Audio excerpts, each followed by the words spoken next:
This podcast is co-created and co-produced by Food Allergy Institute and the 12 Company. Listeners should know that the podcast host, Lesley-Anne Stone, is not a physician nor a licensed medical professional, and the purpose of this podcast is strictly limited to storytelling. Any content shared within the podcast is not intended to be medical advice and should not be used for diagnosis or treatment purposes. All listeners are urged to consult their healthcare providers. The creators, hosts, and guests of this podcast are not liable for any decisions or actions taken by any persons who claim to rely upon the content of this podcast.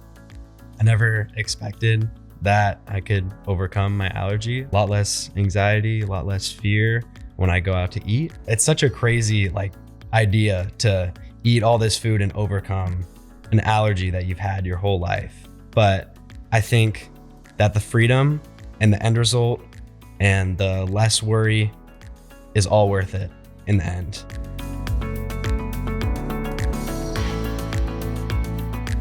Hi, I'm Lesley-Anne Stone, and this is Resilience and Hope, a Food Allergy Podcast. Thank you so much for joining us today.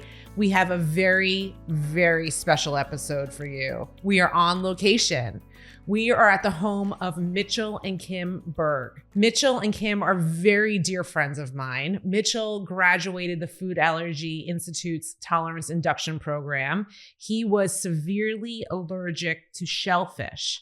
And we are here today to discuss his allergy and discuss him going through the program from both his point of view and from his mom's point of view. So please, let me introduce you to my dear friends, Kim and Mitchell Berg. Hi, thank you for having us. Yay, thank you for having us. Thank you for letting us come into your home and Yes. record. This is so exciting. We're on location and we have your dog Yes. with us too, Penny. This is Penny, Penny Lane. Obsessed with Penny Lane. Obsessed. I want to start by saying how we all know each other. Mhm. Mitchell is a very accomplished actor. You have been on several television shows and commercials. You have been on Nickelodeon's Side Hustle, Nickelodeon's Henry Danger. You have done Nick News. What else have you done for Nickelodeon? What else am I missing? I did a Nickelodeon game show called Unfiltered with Yes. Jay Farrow. Yes. And you are a stage actor. You sing, you dance, you have your own brand. Mm-hmm. And I met you while you were on Side Hustle because my husband Dave worked on Side Hustle and we all connected and we clicked, we hit it off, and we have stayed in touch through the years. And Kim, let's talk about how we realized that we had this food allergy connection, if you don't mind sharing the story. No, I don't. Mitchell had been cast in Side Hustle, which Dave didn't work on. Well, he worked on it, but he also created this show. So we all went out to dinner the first week to kind of kick off the show and kick off things. And we were all sitting there, and Mitchell and I happened to be sitting next to Dave. And Mitchell runs up to me and says, "Mom, I just ate calamari." I was like, "Well, why did you eat calamari?" Because he knew he was allergic to shellfish. And he said, "Well, I thought it was onion rings." Some of the other kids had said, "Oh, it's onion rings." So he thought it was onion rings and popped one in his mouth and quite rapidly realized this wasn't onion rings. So he didn't have a reaction or anything, but he was afraid he was going to have a reaction. I said, "Just drink some water, swish your mouth out," or something like that. And Dave said, "Oh, my kids have food allergies. Does he have a food allergy? My kids have food allergies," and explained what they were doing and what they were going through. And then I said, "I think I've heard of some kids doing this in Mitchell's school," which we subsequently found out they were in the same. Wow, I didn't know that. Place. Okay. Yes. Okay. And then Dave told me that somebody else we knew had people, from TV, had people coming in. So I felt like people that I trusted or knew were good people were doing this program. So that caused me to go home and do some research and figure it out. And then we ended up doing it. But that's when I connected with Lesley-Anne and started asking questions. And then I realized a friend of mine from high school had her son in it because she said, and it was funny because she said, "Oh, my friend's husband created a show on Nickelodeon. Maybe you're not." And it was all interconnected. So there were all these funny connections that helped us know it was the right thing to investigate and do and explore. Going back to Mitchell and this allergy. When did you know he had this allergy? When was he diagnosed? What is that origin story? I was in first grade. So you're 6 or 7 years so. old? Yeah. Valentine's Day. Yeah. So we had a whole like crab feast. Crab was my favorite food at the time. You're kidding me. Yeah. So we ate just a ton of crab. And then all of a sudden I noticed like my eyes were getting like super itchy and I had these like red marks all over my arms. And I was like, oh my gosh, like, am I turning into a crab? Like what, like what's going on? That's what I thought. But I went up to my mom and I was showing her like what was going on with my reaction that I was having. I panicked because I knew right away, oh my gosh, he's having an allergy. But Brian, my husband, has a food allergy as well. He's allergic to dairy. So he had more presence of mind than I did in that moment because he knew what was happening and he's been there before. And we had some run-ins with him when we were dating and some other things where he's had to use his EpiPen or whatever. So he had more presence of mind. And I think he was thinking, should I get my EpiPen? Oh, wow. And he said, Kim, what was that thing where because he had a thing a couple weeks before that where his eye had kind of gotten a little big and I noticed it and his eye was itchy, but we didn't connect it with shellfish. And Brian said, what did we eat that night? That's what he said in the middle of all this. And I went, this is the part he likes to laugh, but I went, shrimp. and my husband basically, I'm like, we're going to the ER. Yeah. So then we rush out to go to the ER. But my husband basically is like, drink that, like basically take Zyrtec children's. Yeah.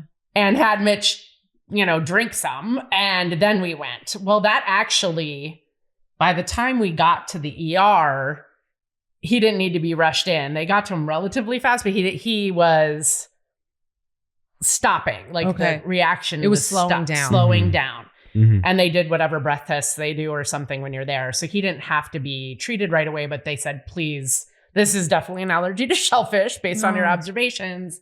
Go in, get tested. And that kind of launched the whole process. So, So you're in first grade. You have this shellfish allergy.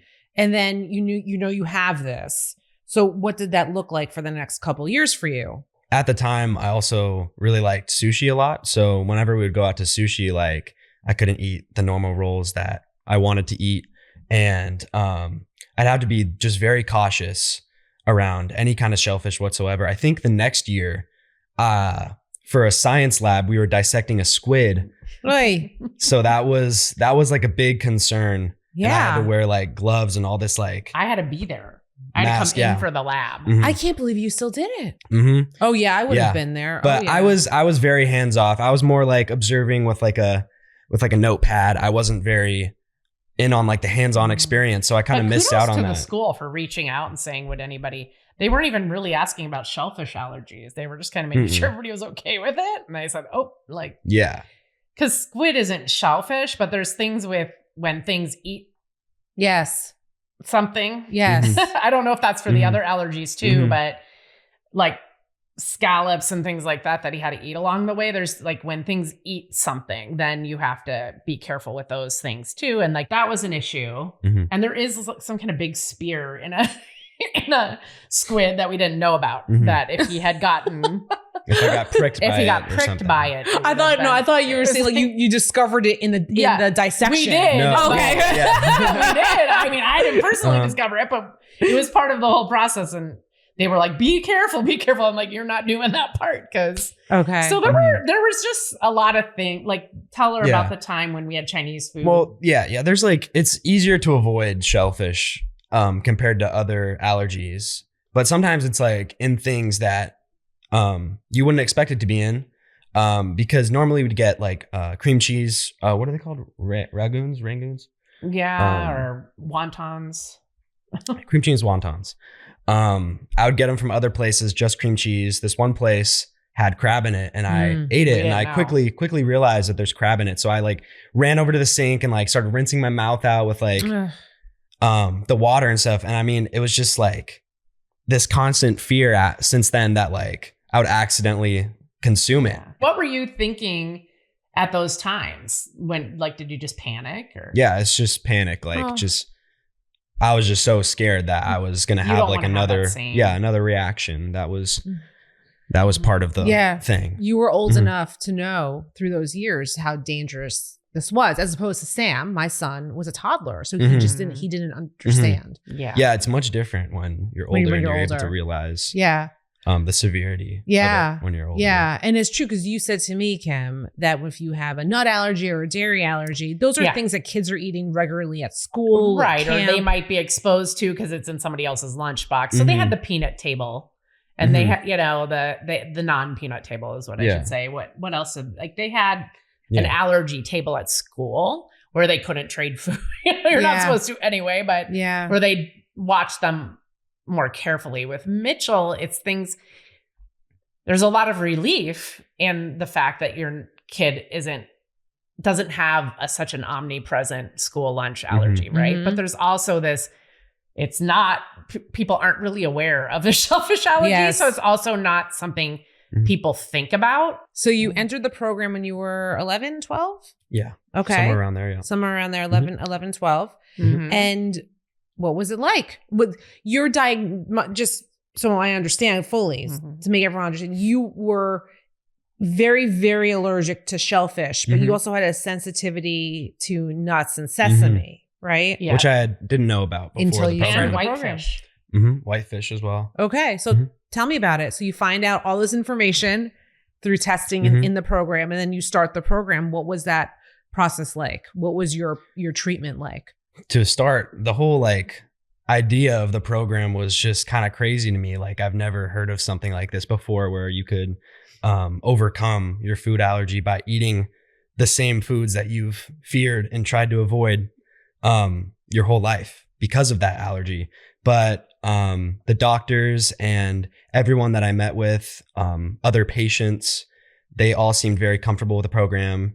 They made sure that I was comfortable with the program. They showed me exactly what was going on. And it felt like a very safe entry into the whole program. I think it felt really good to start that. You weren't nervous? I don't think so, no. Okay. I wasn't very nervous about it. Good. I had a lot of trust in the program. We did too. Once you get all the information and the data, it's backed by science. Right. It makes so much sense. You meet other people who have been in the program, and I just surrendered to it. Yeah. I also felt like we did too. We had peanut, tree nut, milk, eggs, sesame, and mustard seed, and plus all the environmental allergies. So we were at a point where like we were so desperate to get Sam help because he was suffering. Yeah. He was suffering. No, that's a lot. Yeah. It's a lot, but I never questioned it either. So let's talk about starting the program. What was your treatment food like? Because it sounds like it was very different from what we did because we didn't have a fish or a shellfish allergy. So what were some of the foods that you had to eat every day? It would be clams, oysters, scallops, shrimp, crab, lobster. And I wasn't eating all these every day. We would usually go food by food. Okay. And for a span of like 2 to 3 weeks, I think, I would slowly build up the amount that I ate of that food. And then I would go into the program and test it. And then I would move on to the next food. So that is extremely difficult for anyone, let alone an 11, 12-year-old boy, to eat oyster every day, to eat scallop every day, to eat lobster, which I understand you bought in mass from Costco.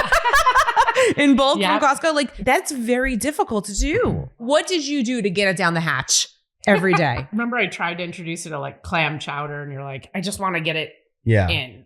So it's just like. Well, the thing with clam chowder is it's hard to tell like how much of the amount is in like a store-bought box of microwavable clam chowder because I would be weighing out all my different foods every day because when you're slowly building it up, you would have to be like, point something milligrams. And then, so that was part of the thing is like, how much am I actually eating? Am I eating too much? And it would be a pinch. Yeah. It would be like a fingernail clipping amount at the very beginning. At the very beginning. So I think it was just easier to buy canned clams, canned oysters or something and just just get it down with a glass of water or like some chips or something.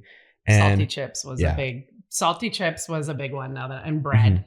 That worked out for me, but it wasn't easy for the canned stuff. It was easier to just get it down with a chip. But I mean, for like scallops and lobster and other stuff, it wasn't as easy to just get it down in the morning. Because I would have to in the morning.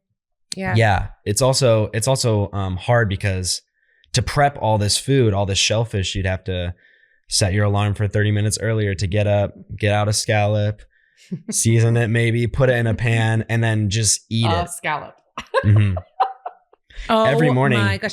Because it has to be fresh to make it taste to make good. it taste good. I mean, it was so challenging to get it down. We found some good like Trader Joe's had frozen scallops. And toward the end, we found Wild Fork. And I remember you need to tell everybody with shellfish about Wild Fork. They even had lobster shelled, like it was out of the shell, like lobster pieces, and they would have 15 frozen clams in a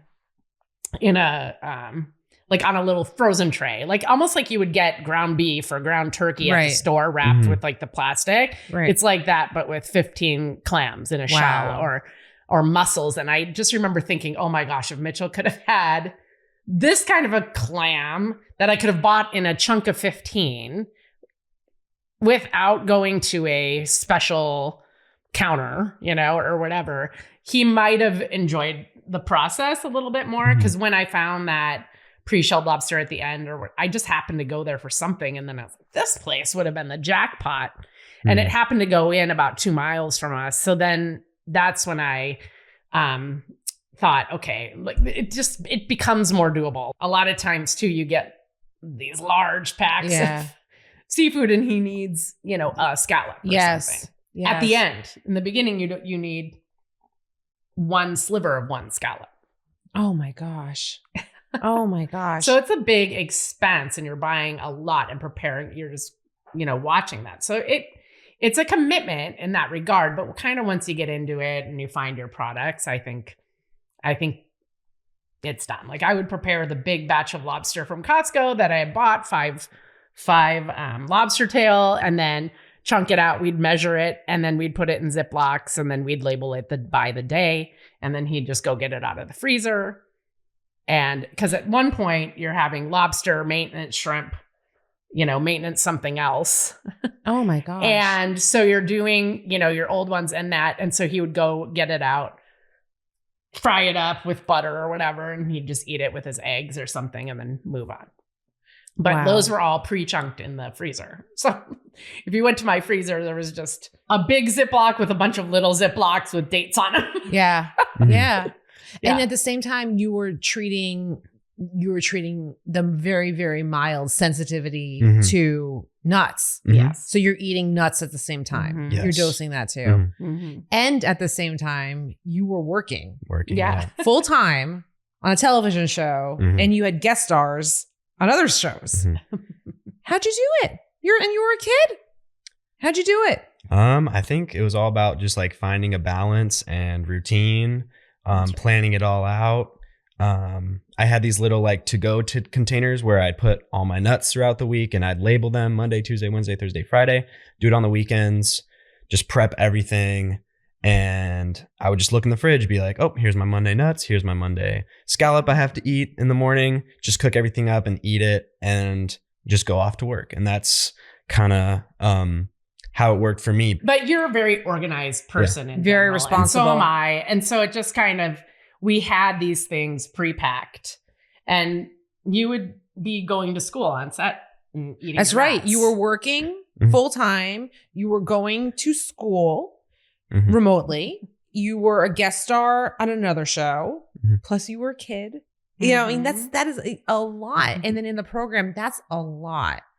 I give you a lot of credit, Mitchell. A lot of credit. Thank you. The Food Allergy Program was accommodating to the situation, because one of my fears going in was that we would miss these timelines because everything's so, you start with this, and then you eat this much more, and then you eat this much more, and then you go to your appointment, right? Yes.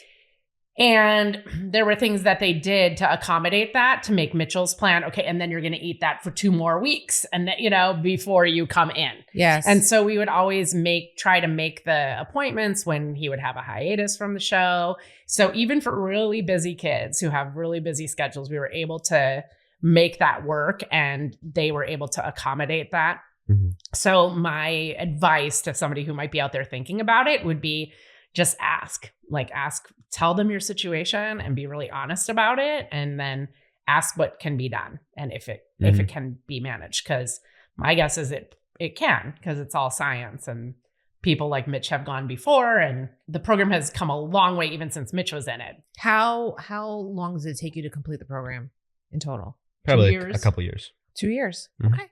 So what is life like now? You're in remission. Mm-hmm. What is it like?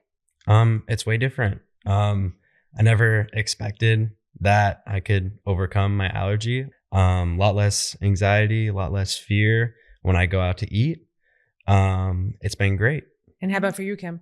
I don't have to worry about him managing, training him to manage his life anymore. I mean, Mitchell's 17 and a half.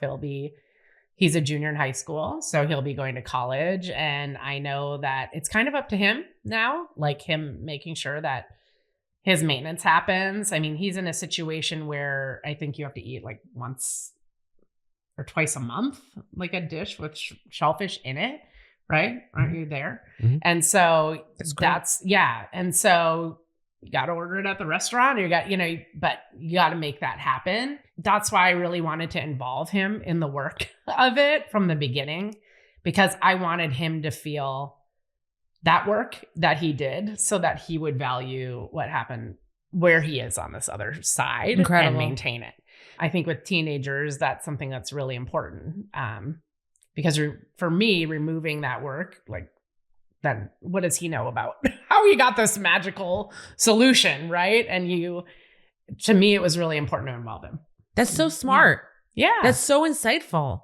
Well, thank you. Yeah.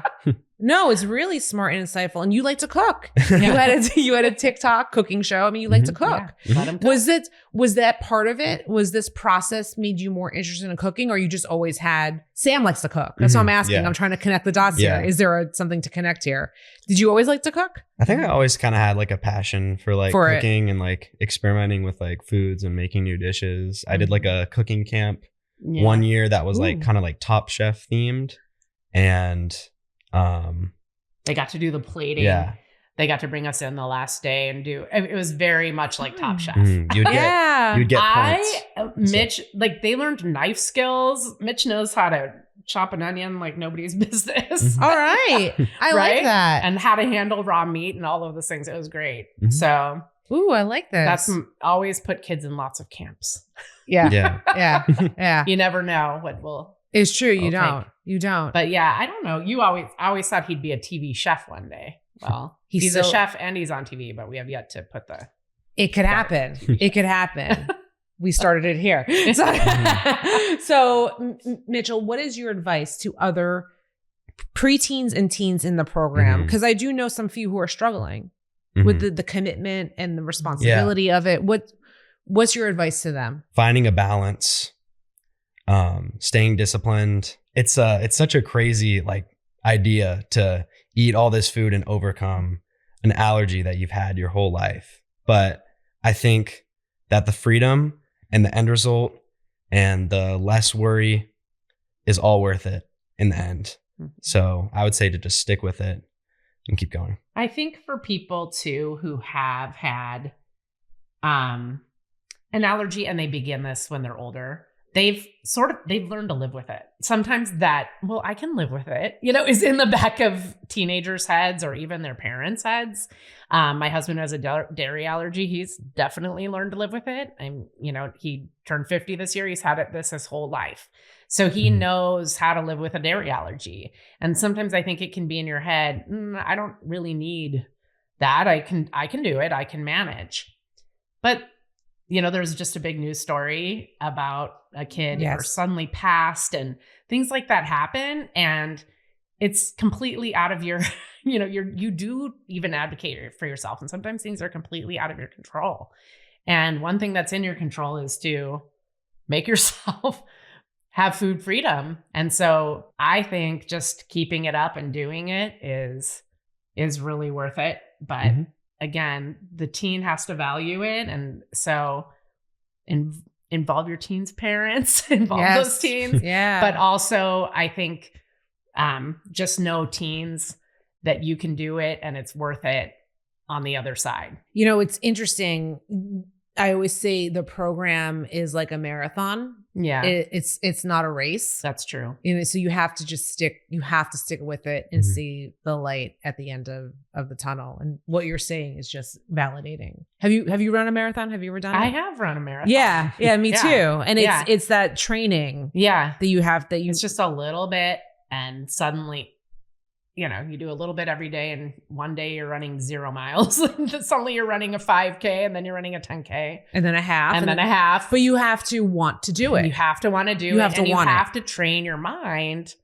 Because that's the thing that sticks with me from having done a marathon is you train your mind to tolerate the pain or the breathing or whatever it is you're going to go through to get through those 22 miles. Yes. That's what really gets you, through it. I think that is what they're doing. You're not just training your body, you're also training your mind to stick with something and to do it and have an achievement. And it is an achievement. I never really framed it that way, but it really is. It's huge. It's a huge achievement. I am a social scientist and I just think it's really cool to be a part of something where the science is, it's not new. I don't want to say that because I don't want to scare anyone, but it's relatively newer compared to other things that we know work. This we know works. I'm just saying compared to some things that we've known about forever. And so I think it's cool to be part of something that's so innovative, but that is already proven too. So it's cool to be a part of it because other kids are going to be a part of it. And maybe my husband one day will get to be a part of it. I hope so. And that's what we're going for. And so I think that that's a really cool aspect of it too. Things are now powered by AI. That's crazy. Based on all the research and the data points they have. And it's precision medicine. So Mitchell's case Mitchell's plan for treatment and what he had to eat in the times of day is just for Mitchell. That's right. There's some other things out there where they were like, oh, that's going to hurt your gut and it's going to hurt, that did not happen. No, that's not what this is. And so Mitch got to go in and he got, you didn't feel sick from doing it ever. There's nothing like that. It's just like having your kid take a vitamin every day. Yes. Just in his case, the vitamin tasted like oysters. Right? And toward the end, that can be challenging too, because you're like, but you don't worry I love anymore. oyster, but we don't worry. You don't worry anymore. We don't worry. I mean, he is a full-on teenager. Yes. He is going off to college, and you don't worry about this anymore. Huge. It's huge. Way to go, It's guys. huge. Well, thank you. So, Mitchell, tell us about your brand and what you're up to now. You have this amazing hat that I'm going to buy. Tell us about it. So I started a clothing brand last year called 27 Club with my very good friend, Grant Jacobson. We started off by doing clothes. We dropped a hoodie, sold it online. We sold out within a couple weeks. Wow. Yeah. And then we just kind of grew from there. Now we're not focused as much on clothes, but we do DJing and we host live music events. We hosted a big event last year with some of my very good friends who are very talented in music. And that's just kind of what we've been up to. How can we find this brand? Where can we buy? Where can we contact? Our Instagram is at 27club.ent, 27 Club Enterprises. And that's where you can find everything related to our brand. Well, thank you guys so much. Thank you for having us in your Thank you home. so much. This is so special. You're our first on location guest. So thank you Awesome. for having us. And congratulations on all your success. Thank you. Professionally, academically, food allergy wise. And Kim, you're an amazing mom. Aw, you're an amazing thank you. human. You have an amazing Well, so are family. you. Thank you for joining us today on this very special episode of Resilience and Hope, a Food Allergy Podcast. We have social media. Please follow us at Resilience and Hope Podcast. And we have an email address. Contact us. We would love to hear any questions or comments, ideas for future episodes.